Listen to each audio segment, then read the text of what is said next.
God was going to have this program. He was going to take recovery back to the church and base it on His words, the healing words, and His healing grace, and His perfect love, unconditional love. There would just be somebody else talking to you. So this isn't John Baker's program. This is our program, but it's God's program. Well, whatever, but that's, I wanted to be.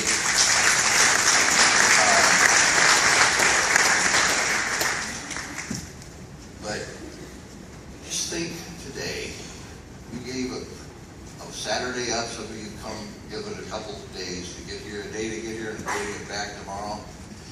But it's nice weather out there. You could be doing a lot of different things. But I truly believe you couldn't be doing anything more important. If I did, I'd be out there doing it. You know, I like to do things out there too. But just think for a moment, how many of you celebrate recoveries are going to start because you came today? How many that you already have celebrate recoveries up and running are going to grow because you're here today? You're going to learn more and you're going to be able to reach more people in your church and your community, all because you're here. And I really am glad you're here. Aren't you glad that the wave has come home? We have the decade of the newcomer, and it's going to be the most exciting of the 3 decades we've had in Celebrate Recovery. Now, as I said, the focus of this one day is going to be directed on that newcomer. We're still going to talk about the 7 keys and how to get it to work and the model and everything, but it's going to have a flavor of the newcomer in everything we talk about today. Because, you know, we are going to grow. That's happening. God's going to bless us that we're going to grow. But if a newcomer comes, I don't know if this ever happened to you if you have your Celebrate Recovery up and running, but we've had newcomers come to Saddleback, and we have a newcomers 101 class, and we go through some stuff and try to make them as comfortable as we thought we could. We thought we were doing a good job, but we weren't. And how many have had newcomers that come one week and you never see them again? Yeah, I think we all have. And I used to go, my answer used to be, well, you know, we got them here, you got them here, now it's the Holy Spirit's job to convict them to come back. It's not mine. We got them here, and you know they'll be back when they're ready.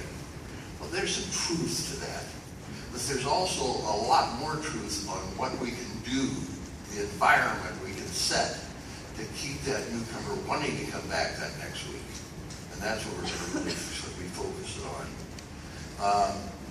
That's why we've named these seminars Welcome Home. First, let's look at what is a home. I found in a dictionary that defines home as a place of refuge. I like that, a place of refuge. Then I looked up refuge. Refuge is a place or state of safety. I like that also. A place or state of safety. That's what we have to make all our Celebrate Recoveries. A refuge, a safe home for newcomers. A safe home for those that are in need of a second chance, a third chance, and a fourth chance, like we all were. Reminds me of the parable of the prodigal son, found in Luke 15, verses 16 through 24. I'm going to show you a modern day version of that parable that I think will kind of get the point across to you.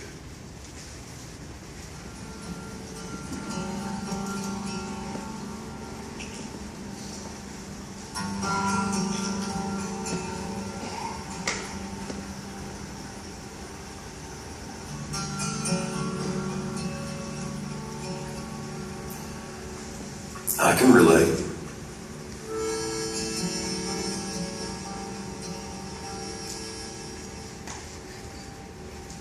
I've been hurt by someone else's choices.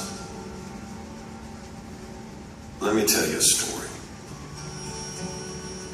I had a son who made some bad choices that caused a lot of deep pain for me and my family.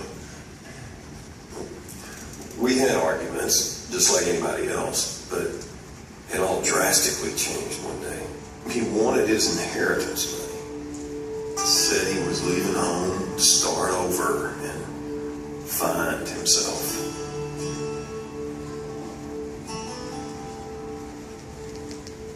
This was not how I wanted it, but he didn't see it that way. So I gave him what he wanted. And he was gone.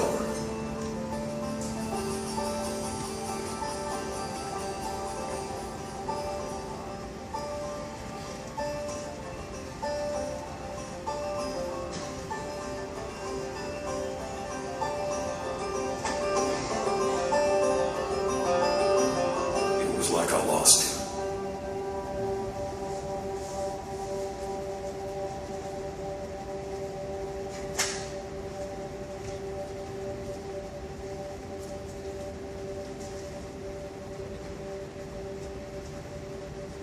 Then, a long time later, something happened. I can't explain it, but I guess my son changed. I was out here one day, and I saw someone walking way off in the distance. And the closer they got, I knew it. It was him. And you know, I didn't know what else to do. I just started running.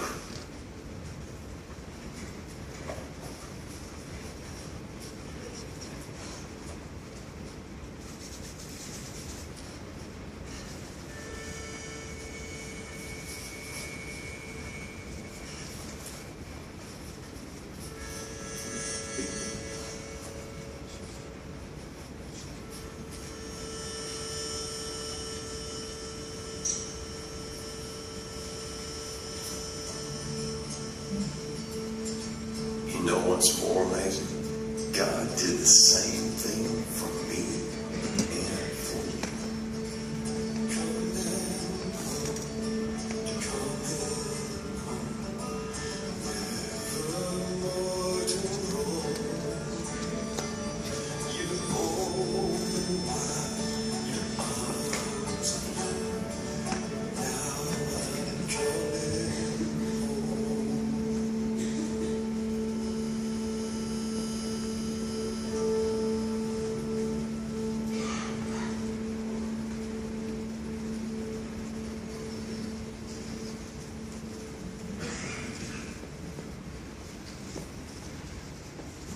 That's what we're talking about. Before you start asking where you can get the video, it's we put it on YouTube for you. That was so you can find it and download it free. But it's I think it says what it would be for. Luke 15:16 through 24.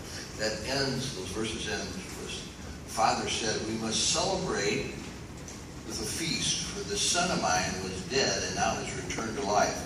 He was lost, but now he's found. So the party began.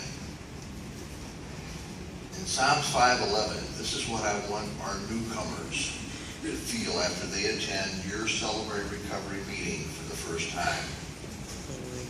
But you welcome us with open arms.